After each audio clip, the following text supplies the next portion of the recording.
s'appelle Emmanuel. Donc Emmanuel, c'est signé la sœur Magarel Kimbembe. C'est l'une de ses dernières productions, sinon c'est sa dernière production. C'est un clip récent, un titre récent. Il s'appelle Emmanuel, mais les musulmans, eux, l'appellent Allah. Voilà, c'est bien comme ça qu'ils l'appellent. Bonjour, monsieur Saïd Ahmad. Bonjour. On l'appelle Emmanuel. Il s'appelle Emmanuel ou Allah? Allah. Allah, ah, d'accord. Bon, alors, vous allez parler avec nous aujourd'hui des secrets des sorciers. Vous allez dévoiler les secrets des sorciers, mais il ne s'agit pas seulement des sorciers.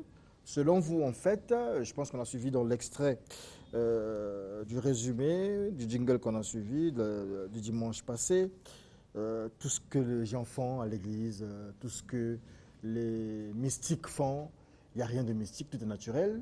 Ils jouent simplement avec les éléments de la nature. Finalement, essayez de nous développer ça en 10 minutes et on va donner la possibilité au peuple de Studio 210 de poser des questions. Le numéro affiché, vous pouvez faire des SMS, comme vous pouvez appeler en direct si vous n'avez pas compris ou si vous voulez corriger quelque chose par rapport à ce qu'aura dit M. Saïd Ahmad de la communauté musulmane Ahmadiyya, qu'on appelle aussi communauté islamique Ahmadiyya. Merci beaucoup. Aouzou billahi minash shaitanir rajim. Bismillahirrahmanirrahim. Quand nous parlons de guérison, ou soit les gens parlent des roues, ou soit l'Esprit Saint ou mauvais, d'abord pour la guérison, prophète Muhammad sallallahu alayhi wa sallam de l'islam, il a dit que les kulle da'in dawa'un illa al-maut, que pour chaque maladie, Dieu a créé un médicament. Il faut utiliser ça, vous serez guéri. Parce que la maladie aussi est naturelle. Et dans la nature, Dieu a créé pour traiter cette maladie. Maintenant, ce qu'aujourd'hui, les gens, ils font, au nom de guérison, vous allez voir qu'ils vont toujours utiliser les choses dans la nature, mais ils utilisent les termes comme ils ont le pouvoir de guérir ou ils ont certains l'esprit qu'ils sont en train d'utiliser pour guérir les gens. Nous connaissons que dans la nature, chaque chose a un destin. Par exemple, le feu, il brille, l'eau, il éteint le feu, et le poison, il tue. Et chaque personne, celui qui va utiliser le poison, il va toujours mourir. Une fois le poison est entré dans son corps, ou soit il connaît, ou soit il ne connaît pas, il va le tuer. De la même manière, quand vous utilisez une chose dans la nature que Dieu a créée comme les médicaments que nous utilisons chaque jour, s'il y a une maladie, vous serez guéri. C'est ça qu'aujourd'hui, les gens, sans rendre compte, quand ils partent dans l'église, ou chez un pasteur, ou chez un marabout, ou chez un pire, ou un connaisseur, ils utilisent telle sorte de médicaments que vous ne vous rendez pas compte, mais au fond de cœur, ils connaissent qu'il est en train de vous traiter. Il vous appelle matin, soir, la nuit, non, prenez à telle heure, telle heure, telle heure. Cela signifie qu'il a utilisé certains médicaments qu'il est en train de vous annoncer. De la même manière, il y a chez nous les gens qui utilisent, que chaque jour ça passe dans les médias. Par exemple, vous avez un problème avec quelqu'un, vous partez chez un marabout et vous demandez que non, j'ai un problème avec telle personne. Il vous demande qu'est-ce qu'il fasse. Il dit que ça va, il faut lui rendre fou. Et qu'est-ce qu'il va faire? Il va vous écrire une verset coranique dans la couleur rouge. Il va dire que non, il faut lui faire boire une fois. En ce qui concerne les marabouts, en fait, au niveau de... Vous comprenez? Maintenant, il vous oblige, il faut que la personne, il boit cela. Il va chercher à lui faire boire. Une fois qu'il a bu, et petit à petit, il sera fou. Et qu'est-ce qu'il avait utilisé? Ce n'est pas la verset coranique qui lui a rendu fou, mais la langue qu'il avait utilisée, c'était le sang de hibou qu'il avait utilisé. Et on dit que le sang de hibou, s'il entre dans le corps humain, et petit à petit, la personne, il devient fou, il attaque sur le cerveau. Maintenant, s'il vous demande qu'il faut le tuer, à ce moment-là, il va quelque chose écrire en blé. Le blé, il avait utilisé une poison. Dès que le poison est entré dans le corps humain, À ce moment-là, la personne, pendant quelques mois, il va mourir.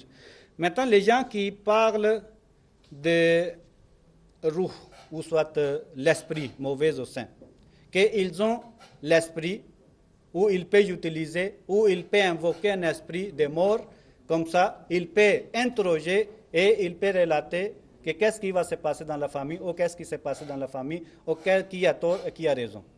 J'ai dit que c'est totalement faux, parce que l'esprit, c'est une chose invisible qu'on ne peut pas voir. Notre corps, nos yeux sont tellement limités. Ils n'ont pas le pouvoir de regarder les choses invisibles. Aujourd'hui, nous avons l'air. Nous constatons qu'il y a l'air, mais nous ne pouvons pas le voir parce que nos yeux ne sont pas incapables. Dieu a créé dans la nature, il y a milliers de choses que Dieu a créées. Mais il y a peu de choses que nous constatons, nous les voyons, mais il y a encore beaucoup de choses que nous ne voyons pas. Mais aujourd'hui, grâce à la science, qu'aujourd'hui, certaines choses que les savants, ils ont découvert, ils ont créé les appareils comme les microscopes, ils sont en train de l'utiliser pour chercher les maladies dans le corps. Par exemple, les microbes qui existent dans votre corps, mais on ne les voyait pas physiquement. Mais avec les microscopes, ils ont trouvé les corps. Par rapport à cela, ils ont créé les médicaments qu'ils sont en train de traiter. C'est ça que les gens qui se disent que non, ils peuvent contacter avec l'esprit. L'esprit a le pouvoir le moment qu'il est avec son corps physique. L'esprit peut utiliser un corps. Maintenant, dès que l'esprit a quitté le corps, il n'a pas aucun pouvoir, il ne peut pas utiliser quelque chose. À ce moment-là, si quelqu'un dit qu'il utilise l'esprit, l'esprit ne jamais réagir sans il y a un corps physique. Et vous ne pouvez pas le voir parce que nous avons des preuves. Par exemple, dans les pratiques des prophètes, les prophètes, ils recevaient le Saint-Esprit, que nous disons les anges. Les anges, tant qu'ils ne se manifestent pas dans un corps physique, à ce moment-là, les prophètes aussi ne peuvent pas les voir. Par exemple, Abraham, il a reçu les anges. Les anges étaient venus comme les hommes parfaits. Abraham l'a vu. Jésus, il a vu le moment qu'il y a le Saint-Esprit qui est descendu après son baptême. Le Saint-Esprit était dans un corps physique comme les pigeons. Maintenant, s'il ne se transforme pas en pigeon, le Jésus ne veut pas le voir. Prophète Mohammed sallallahu alayhi wa sallam, le moment qu'il a reçu le Saint-Esprit, l'ange Gabriel, il s'est transformé aussi comme un homme parfait. C'est ça qu'à ce moment-là, le prophète sallam, il a constaté qu'il est devant un ange. C'est ça que tant que l'esprit ne se transforme pas dans un corps humain, à ce moment-là, on ne peut pas les recevoir, on ne peut pas les contacter. Les gens qui se disent qu'ils ont un contact avec l'esprit, ils sont en train de mentir. Ça n'a rien à voir avec la spiritualité. Merci beaucoup. On va peut-être... Est-ce qu'il y a des gens qui veulent... Bon, on va lire quand même ici des messages. J'attends aussi les messages qui me seront ramenés de l'autre côté. Voilà. Ici, on nous parle de quoi tout l'endo, c'est pas ça le sujet. Quelqu'un nous parlait ici de l'islam. Bon, on va quand même prendre cet appel. Bonjour. Bonjour. Vous êtes en direct, M. Saïd vous écoute. Vous avez suivi sa théorie développée autour des secrets des sorciers. Quelle est votre réaction? Bon, moi, pour ma part, je ne crois pas aux musulmans. Parce que les musulmans, ils ont une fausse doctrine. D'accord. Vous ne croyez pas aux musulmans, ce n'est pas le sujet. Par rapport à son thème, le peuple veut qu'on ouvre le téléphone, qu'on donne la parole, mais nous vous prions aussi de rester dans le sujet. On ne parle pas ici de l'islam, mais on parle du sujet développé par M. Saïd Ahmad. Voilà. Il est parti. Ah, M. Metiburs Ndemokolo a donc une réaction. Venez. Voilà, vous mettez juste là. Bon. Vous avez suivi oui, très Saïd bien, Ahmad très bien, religieusement? Oui, très bien. Ok, merci beaucoup.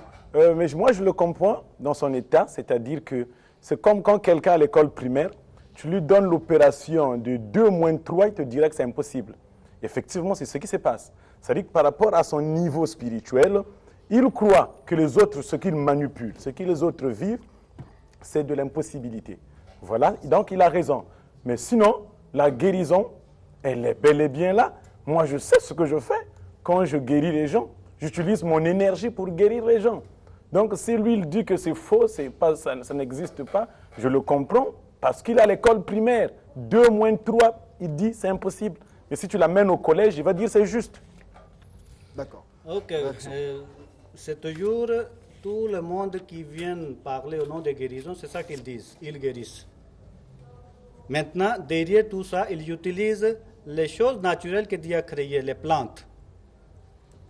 Maintenant, s'il dit qu'il guérit par l'énergie, sans qu'il touche, sans qu'il fait utiliser quelque chose à boire ou à manger.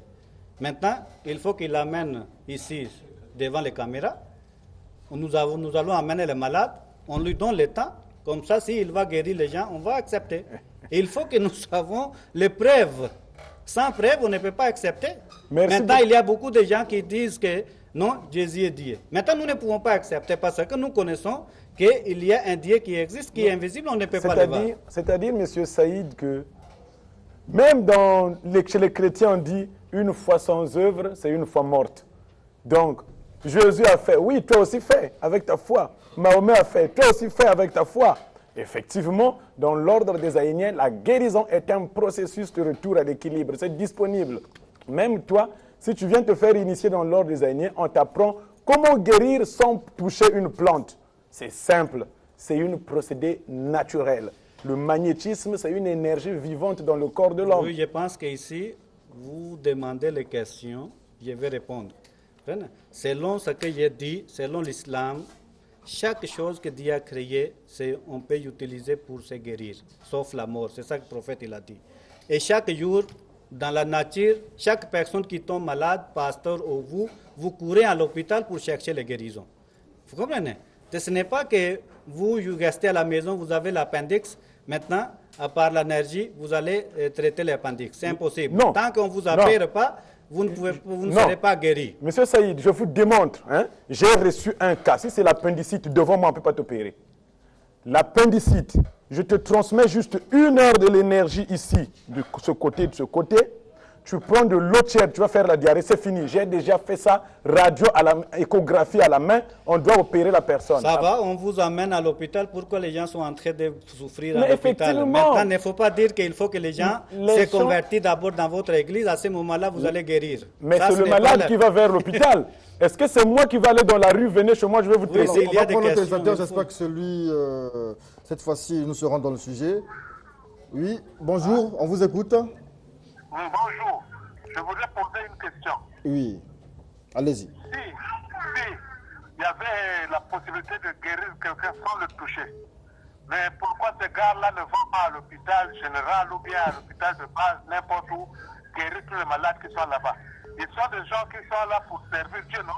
D'accord. Donc maintenant, comment est-ce qu'ils ne veulent pas aider le peuple? Merci beaucoup, il va vous répondre. Merci beaucoup, Maître Tibios, vous dites toutes ces choses-là, mais allez simplement au CHU, c'est ce que le peuple dit. Merci beaucoup, il le dit aussi par ignorance. Mais c'est tout simplement, tu ne verras jamais un procureur descendre dans la rue, carrément dans la rue, et chercher des problèmes, aller régler au tribunal. Tu ne verras jamais un médecin au CHU descendre dans la rue, aller chercher des malades à traiter. Oui, je pense que la réponse est toujours pour fuir, pour démontrer aux gens. Non, si Jésus, il restait à la maison, les gens venaient chez lui. C'est impossible. Jésus sortait chaque jour pour guérir les malades. La police, il est arrivé chez les malades. La police, pour intervenir sur ton problème, demande une plainte. Sans plainte, la police n'a pas le droit d'intervenir. Quelqu'un ici sur ce sujet de M. Saïd. Bonjour. Oui, bonjour. On vous écoute. Nous parlons ici des secrets dévoilés des sorciers. Vous avez une préoccupation? Oui. Allez-y.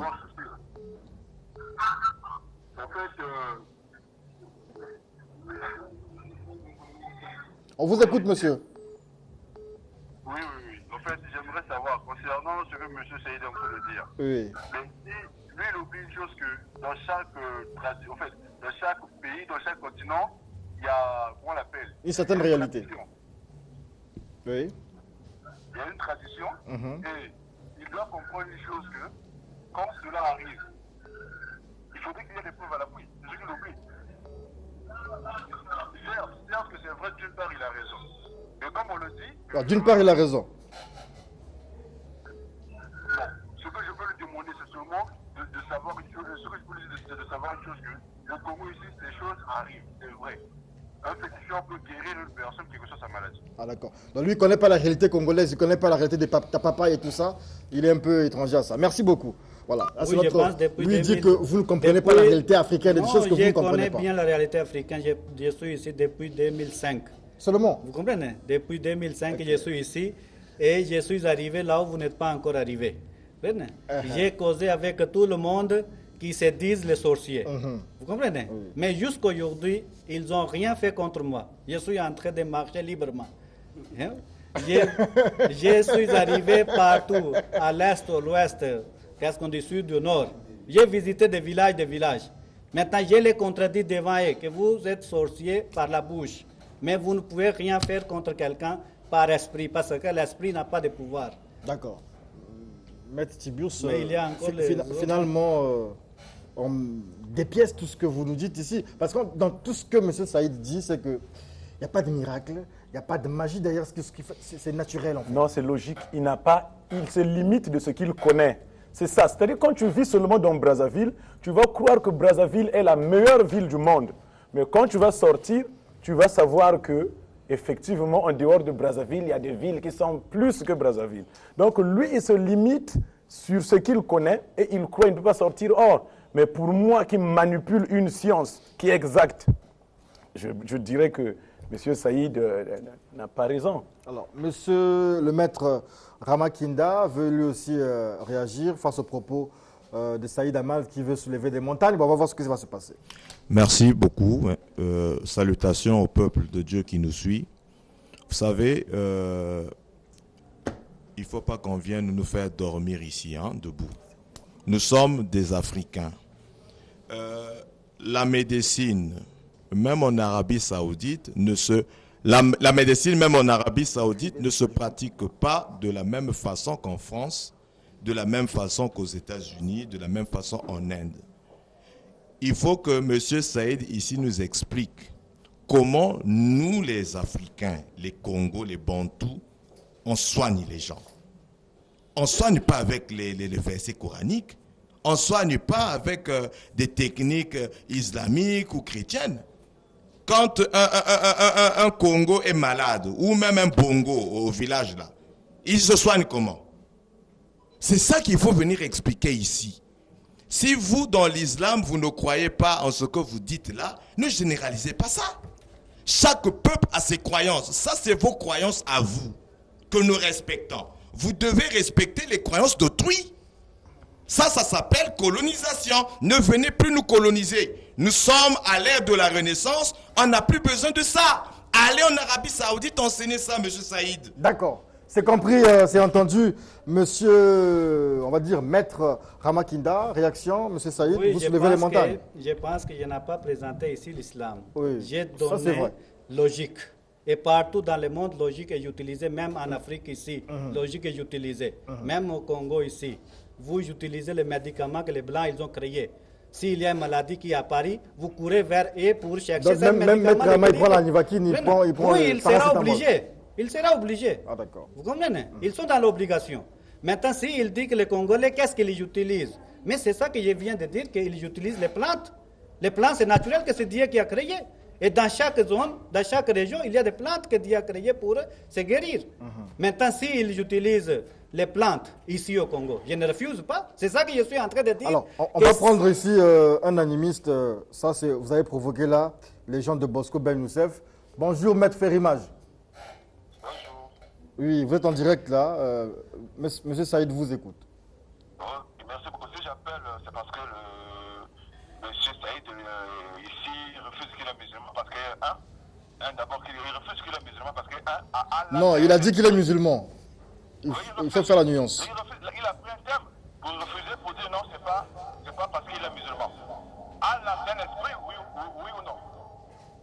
Il vous écoute. Allô? Il vous écoute, allez-y. Oui.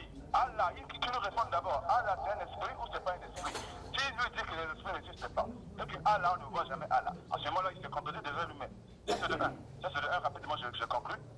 Il dit les secrets des sorciers. Mais qu'est-ce qu'il appelle par un sorcier? Mais un sorcier, ce n'est pas seulement celui-là qui est en train de soigner. C'est une personne qui dévie avec les lois. C'est ce qu'on appelle un sorcier. Mais lui, il appelle quoi sorcier d'abord? Parce que venir choisir un thème comme ça et commencer à désorienter les gens, ça, je pense que ça, il est en train d'arrêter votre business, en fait. Pardon? On me dit ici, on me souffle là, qu'il arrête votre business. Que Saïd Ahmad est en train de vous détruire. Ça n'a pas de sens, jamais. D'accord. Il ne peut pas. Qui répond si Allah est Dieu ou Allah n'est pas Dieu. Merci beaucoup. Allah n'est pas esprit. Merci beaucoup, Monsieur Saïd. Vous aurez le mot de fin de cet entretien. Qu'est-ce qu'il a demandé? Il dit que vous refusez de reconnaître que les esprits existent, mais il dit que Allah, que vous adorez, est un esprit. Et puis, vous parlez des sorciers, mais en réalité, c'est un domaine que vous ne maîtrisez pas. Je ne dis pas que l'esprit n'existe pas. Je dis que il y a les esprits que Dieu a créés, que nous appelons les anges. En arabe, on dit arrouh. Ça existe, je n'ai pas refusé. Mais pour que cet esprit manifeste devant une personne physique, il faut qu'il prenne aussi les choses physiques, les corps physiques, comme j'avais donné l'exemple de Jésus et prophète Mohammed sallallahu alayhi wa sallam. Maintenant, c'est Allah qui est Dieu que nous adorons. Vous comprenez? En dehors de Dieu, en dehors d'Allah, il n'y a pas quelqu'un qu'on peut adorer. C'est celui qui adore en dehors d'Allah quelqu'un, c'est shirk. Maintenant, il avait dit que si quelqu'un a la capacité d'inviter, invoquer un esprit, comme il déclare, qu'ils ont la capacité d'invoquer vos parents qui sont déjà passés. Maintenant, il faut qu'ils viennent, il invoque mes parents qui sont déjà passés, il fait causer avec moi, je vais les répondre. Vous comprenez? Je vais poser certaines questions s'il peut vous répondre. C'est ça que c'est tout là, c'est ces maçons, les fabrications. Ils sont en train de tromper les gens, mais ce n'est pas la réalité. Merci beaucoup, Saïd Ahmad. Vous êtes représentant de la communauté islamique Ahmadiyya ici au Congo. Vous pouvez nous rappeler le siège de votre communauté? Nous sommes à Massengo, ce projet. Et vous pouvez nous contacter sur le numéro 05 555 42 18. D'accord. 05 555 42 18. D'accord. Alors, Maître Tibius de Bokolo, vous représentez ici l'ordre des Aïniens. Vous croyez aux extraterrestres noirs alors que les autres croient en Dieu ou non, mais vous dites qu'ils sont les extraterrestres noirs et même Lucifer est un de vos anges là-bas ou de vos prophètes. Bon, vous allez nous éclairer là-dessus à un certain moment. Le sujet, la thématique abordée par Saïd Ahmad me pousse à vous poser quand même une question sur les traitements au niveau de l'ODA, comment ça se passe. Est-ce que vous associez des divinités quelconques ou vous utilisez des procédés ici, comme évoqué par M. Saïd Ahmad? Oh, merci beaucoup, merci. Comme la fois passée, le dimanche passé, j'ai parlé qui guérit, qu'il n'y a pas un Dieu qui est assis au ciel sur son trône qui guérit, mais sinon on guérit par des procédés. Alors, effectivement, ces procédés-là que nous appelons traitements. Les traitements sont des méthodes appliquées qui peuvent être efficaces selon les cas, parfois moins efficaces. Mais l'ordre des Aïniens ne traite pas avec des plantes, ne traite pas avec... moi, je ne peux pas te conseiller prendre tel médicament parce que je ne suis pas médecin. Il faut aller à l'hôpital pour prendre les médicaments. Moi, je ne traite qu'avec le magnétisme. Donc, quand tu viens chez moi, tu m'expliques ce que tu as comme problème. Oh, moi, j'ai des douleurs ici, des douleurs là. Je ne te demande pas d'avoir la foi parce que la guérison, c'est un processus de retour à l'équilibre et le magnétisme, c'est une science exacte. Donc, par exemple, avec le magnétisme, excusez-moi de dire ça, si M. Saïd là, est atteint du coronavirus, vous faites magnétisme, c'est fini. Non, j'explique très bien. Okay. Voilà, très bien. OK. Il y a des maladies dites spirituelles, il y a des maladies dites naturelles. Les maladies dites spirituelles, c'est une maladie qui se trouve au niveau du corps éthérique. Par exemple, on t'a jeté le mwanza, le mbassou, le mupanzi, et tout ça là. C'est des maladies qui se trouvent au niveau du corps éthérique. Quand tu vas à l'hôpital, tu vas seulement mourir. Franchement, tu vas seulement mourir. L'hôpital n'est pas à mesure de te traiter. Parce que cette maladie-là est seulement au niveau du corps invisible d'une personne, sur le champ magnétique d'une personne, qu'on appelle le corps éthérique. Mais les maladies dites physiques, nous disons qu'il faut aller à l'hôpital. Même moi, quand je suis malade, je souffre du palu. C'est-à-dire que l'énergie que je vais perdre avec le magnétisme pour te traiter, c'est mieux d'aller à l'hôpital, de prendre les médicaments, tu seras vite guéri. En toute franchise que je le dis. Quand tu me parles, je souffre de la fièvre typhoïde. Je te dis, il faut aller à l'hôpital parce que l'énergie que moi je vais dépenser pour te guérir, je peux guérir au moins 5, 6, 7 personnes. Donc c'est mieux d'aller à l'hôpital. D'accord. Merci beaucoup. Oui, vous donc, le magnétisme brûle le corps éthérique. Et les répercussions se présentent aussi sur le corps physique. Ça veut dire que si c'est le palu, avec le magnétisme, ça va traîner. Mais si c'est une maladie mystique, avec le magnétisme, c'est clic-clac. C'est ce qui explique que vous gérez le cas de folie chez vous là-bas. Oui, c'est des cas que j'ai de la précision. L'origine ou les causes sont mystiques. Non, ça c'est des maladies que j'ai vaincues. Par exemple, j'ai reçu un cas là récemment de la pleurésie. J'ai eu une grande sœur qui m'a élevé, elle était morte à 25 ans de la pleurésie. J'ai dit cette maladie-là devant moi, personne ne peut plus mourir. Effectivement, la pleurésie, c'est l'inflammation de la plèvre, donc un liquide qui protège les poumons. Comme tu l'as amené, ils ont tout fait, tout, rien. Je l'ai dit, il m'a expliqué, j'ai dit c'est la pleurésie. Ça, chez moi, tu ne peux pas mourir. J'ai la pression. Ce n'est pas moi qui l'ai touché aussi. J'ai expliqué seulement, transmettez-le le magnétisme à ce niveau. Pendant 1 heure, au moins 2 fois par jour, vous allez voir. Le lendemain, il revient, on lui demande, j'ai bien dormi, les douleurs ont disparu. Mais effectivement, c'est une maladie. Il y a des maladies que j'ai de la maîtrise. Quand tu me parles de ça, je sais que ça, c'est rien, tu seras guéri. Je ne te demande pas d'avoir la foi. Merci beaucoup, Maître Tiburce Ndebokolo. Je parle tout à l'heure de l'ordre des Aïniens. Vous êtes, c'est à Combé, c'est où? À Mayanga? Non, nous sommes, le siège c'est à Mayanga, mais tout à l'heure, là, toute la journée, je vais rester à Makabandilou, rue de la Trinité numéro 15. Toute la journée jusqu'à 20h, je suis là-bas. Les extraterrestres noirs sont là-bas? Non, c'est-à-dire que nous avions une séance de premier degré qui prend fin aujourd'hui. Des formations, des initiations, en fait. Oui, des initiations du premier degré qui prend fin aujourd'hui. Merci beaucoup, vous avez un contact? Oui, 05 524 26 51, 05 524 26 51, 06 977 70 18, 06 977 70 18. D'accord. Merci beaucoup. L'Afrique a ses réalités. L'Afrique a ses réalités que la raison ne peut pas comprendre. Seuls les mystiques, pas comme nous ne sommes que journalistes, mais comme eux, peuvent nous le dire. Mais là, il y a un mystique qui refute tout ce que les autres disent. Et voilà, c'est la fin de ce moment à bâton rompu avec Saïd Ahmad. Mais aussi, nous avons fait une incursion avec, une intrusion, j'allais dire, avec Maître Tiburce Ndebokolo, qui nous a parlé justement des traitements, un lien avec le sujet évoqué par M. Saïd Ahmad. Tout de suite, les entretiens avec Thomas Serge Kivoulé, qui reçoit Difrim Basungama de l'association Rosicrucienne Max Endel. Il vient parler des lois de l'alternance échec et réussite. Et Maître Amakinda, guide spirituel de l'ordre traditionnel kamite, qui lui vient parler de la souffrance du peuple kamite, cause et solution. Il avait commencé déjà à s'attaquer à un musulman. Est-ce que... Bon, je mets sur mon 3 points de suspension. Merci.